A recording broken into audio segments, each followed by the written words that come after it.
Mjolnir, or Thor's hammer, and how that might actually be possible. Previously, I talked about John Worrell Keeley in my my video called "Keeley is the Key to Everything." Well, Keeley used a certain type of tuning fork. It was like a little. I'll show it on the screen. It's like a 3 different tuning forks in one, and it had like a cone at the end, so you could listen, like you would listen in to something, and it would get the resonant frequency of whatever the tuning fork was pointed. The cone of the tuning fork was pointed at. He would get the frequency of it. That because it would match the 3 forks that he has in the middle of the tuning fork, and then that would resonate to the bottom of the fork where there's another cone, and you could presumably lock that cone into a device, and then you would be able to have control of the resonant frequency. I think that's what he did with his device called the compound disintegrator, where he would take the resonant frequency and slowly move it up or down, I guess, and it would slowly disintegrate whatever he got the resonant frequency of. So anyway, he later on in his career, he came up with a way to make it so that his devices only worked when he was the one pressing the button to start the thing, like or to get the thing to do something. Because he would set the device to his own resonant frequency. He put the tuning fork on himself, and then was able to harness his own resonant frequency to whatever he was whatever device he was using. And the reason that he did this, I think, is because some of his devices had so much power that like no normal person has like the responsibility to know what they're dealing. You really know what you're doing if you're dealing with the forces that he was dealing with. Like he had a device that had proved like infinite force.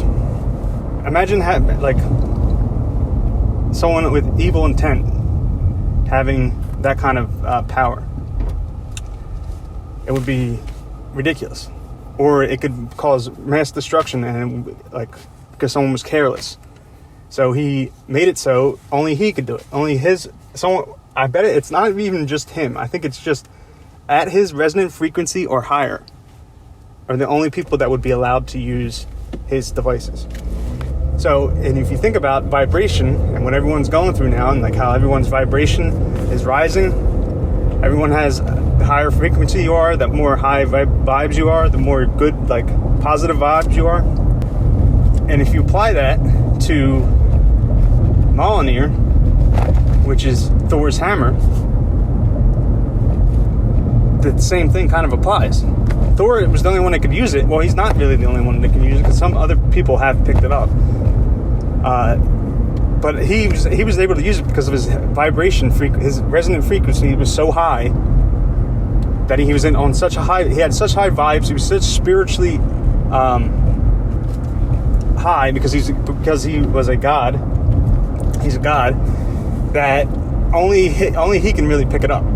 Like he was so honorable that only his frequency could pick up the Mjolnir. And the way that would work on the actual hammer is the runes that it has on the hammer, like the rune words, and it also could be the type of metal. I don't know what kind of metal it is, but the runes on it could match Thor's resonant frequency runes, because runes are symbols, runes or symbols put out a frequency, just the shape of it. So if someone knew how those frequencies worked, they could match it to Thor's frequency and then match that to the metal so that only Thor could pick it up. And that's also why when he throws the hammer, it always comes back to him, because it's attracted to his frequency, right? So I think there's aspects to Thor's hammer that could possibly be done. And it would make it so that only someone worthy of the hammer could wield it. That would be the purpose of the runes, because it has so much power that it would not be wise to let someone that wasn't worthy use it. So they had to put the runes in. for the so they had to have a certain resonant frequency just to pick it up. There's another character that has weapons that are similar to Thor's hammer, and that is Dr. Doom. Dr. Doom's armor works just like Thor's hammer, only he can use it, and his bots, his Doom bots, they look like him, but they're not him. Like there's no human controlling the robot. That technology can only be used by him. So he also does some kind of resonant frequency thing. And when I said it, no one, like, there's a few people that actually can pick up Thor's hammer. Dr. Doom is one of them. Doom picks up Thor's hammer. He even makes a weapon that is equivalent to Thor's hammer, but it was an axe. And it worked the same way, where it would follow his resonant frequency. And this guy, John Kelly, he did this in real life. So there's something to it. I don't know. I mean, obviously it's embellished a little bit, probably. But there's something to, like, setting the frequency of something. Like, you can only touch, like, that's what an RC circuit is.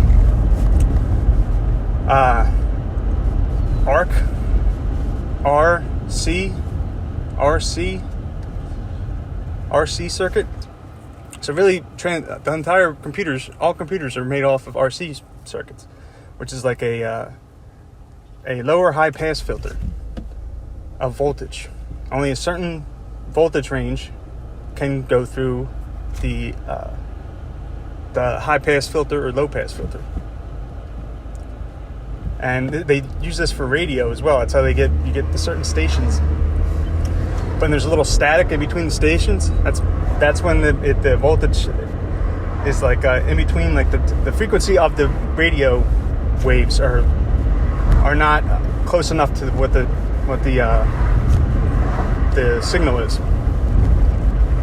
So you could map that to a device, presumably, and it dawned on me that it was kind of weird that Thor's hammer, only he can use it. Like, how does that work? And it could work like that, like where you have to have a certain level of frequency, you have to have a certain level of vibration. And Dr. Doom does the same shit with his armor. Yeah, and this also ties into what I've been reading about Paracelsus. In his book, he talks about these things called specifics, and like they could attract things.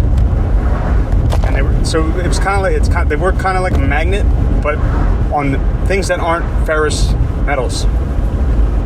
So he could like make these concoctions.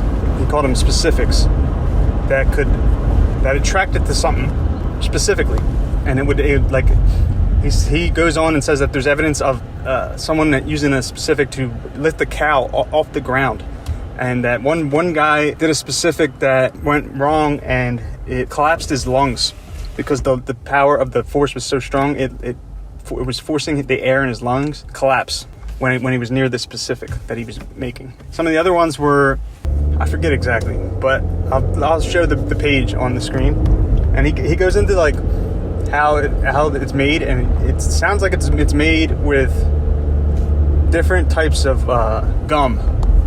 Like tree gum, tree resin, and like turpentine, things like that. And if you look at red mercury, I don't even know if you're allowed to say that word, but there's videos online of red mercury, which is Sb2O7Hg2, which is antimony 2, oxygen 7, and then mercury 2. Why is antimony Sb? Why is that the symbol for it? And same with mercury. Why is mercury Hg? But yeah, with red mercury, it has this weird property. It has a couple weird properties. A lot of weird properties. One of them is that it has no reflection in the mirror. If you put it in front of a mirror, it doesn't show its reflection in the mirror. Why? That's crazy. Probably has something to do with the light refraction on it. It also is repulsed by garlic, and then it's attracted to gold. And that ties in with Paracelsus, his creation of these things called specifics, which were like magnets but for non-ferrous metals. And this red mercury kind of acts like that. It's weirdly repulsed by garlic, and it's attracted by gold. It has really weird radio signal properties. They used to use it in old machines, old radios, to amplify the signal. I think that's what they were doing with it, or to make the signal clearer. And sometimes people find it in the old those old radios. And it also had like this weird electrical property where it would like almost instantly melt metal if you made a current out of it. If you attached like an electric current to it. And then when you look at Paracelsus' book, he talks about antimony having crazy properties in it. So I think that's how this attraction thing with Thor's hammer would work, is that you would set it to yourself or your hand, so that it's attracted to your hand and repulsed by everything else. And that's how it might work. Paracelsus was, in my opinion, he was nothing like what all the mainstream alchemists today say he was like. They all use like those weird references to Hermes and Thoth and Christ. Paracelsus doesn't talk about any of that shit in his actual book. And when you get the book, it's actually 2 volumes. In the first volume, they put all this Hermeticism stuff in it. And then the second volume starts, and the whole first volume, like it just sounds like they're using code to make something, but you can't make any sense of it. But in the second volume is Paracelsus' actual writings, and he freaking kicks off the book by explaining 3 different ways that people can survive without food for months or years. 3 different ways. Like he was on a whole another level than most people, and he's the dawn of all medicine. They stole everything from him, and they don't even do it right. Throughout his whole book, he's pissed off about it. He's ranting about them. He rants about them all the time. He was pissed that these people that were trying to sell this stuff, and they had no idea how any of it worked. The physicians of his day. And if you think about it, medicine, like modern chemistry, they don't know how to frig drugs work. Like they say they do, but I don't think they really do. It's like they test it and then they see what happens, and then they do that. So they're more like tinkerers. They don't actually figure out what's the underlying principle for all of this shit. And I think it's alchemy. It seems like chemistry is the science of demons. It's like an AI. So for a demon that has a massive memory and a massive processing power, it can get down to the lower levels of how the elements work. So chemistry is so complex because that's the level that a demon is at. They're at a lower level, a much lower level. This even ties into synchronicity. Randomness, I don't think exists.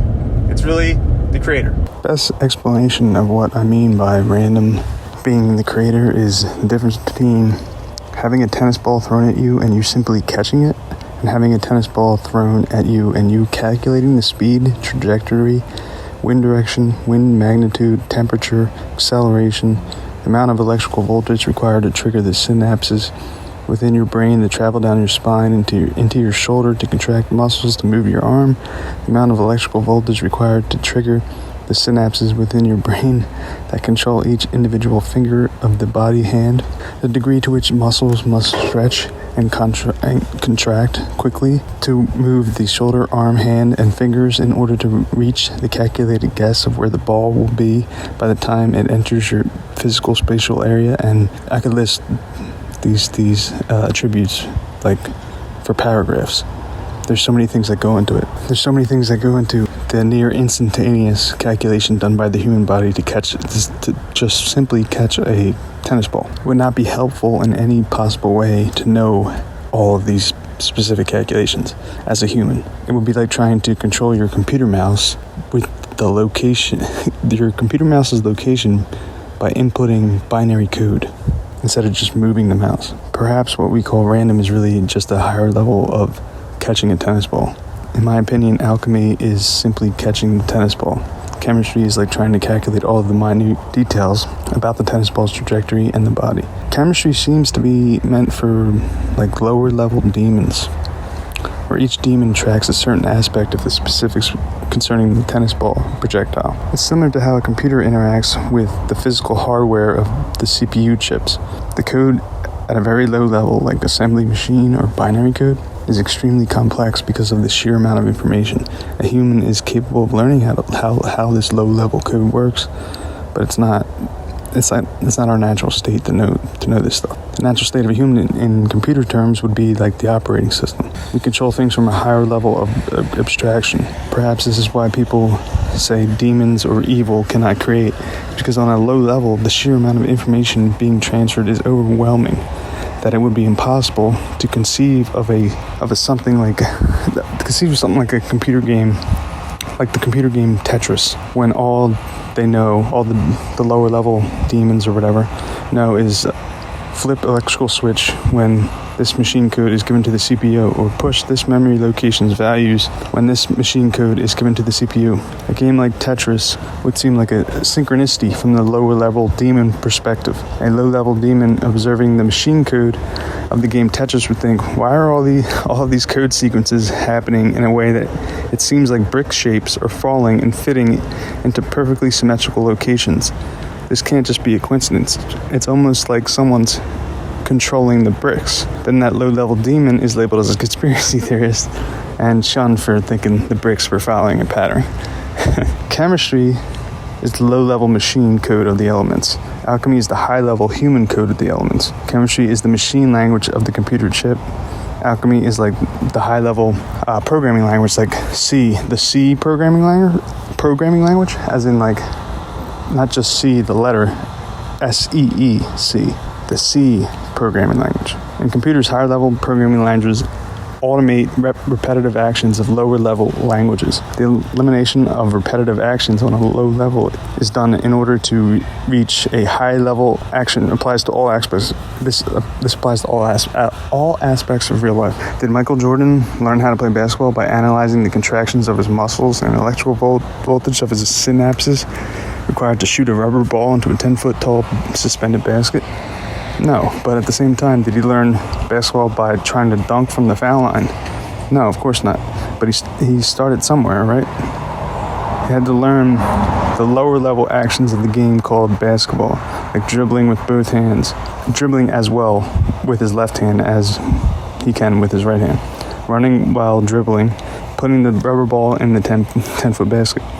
He practiced and practiced until dribbling with both hands became second nature, until running while dribbling became second nature, until shooting became second nature. Then he built upon those skills. It's all a slow build up of higher skills. You start slow, and then you build upon it.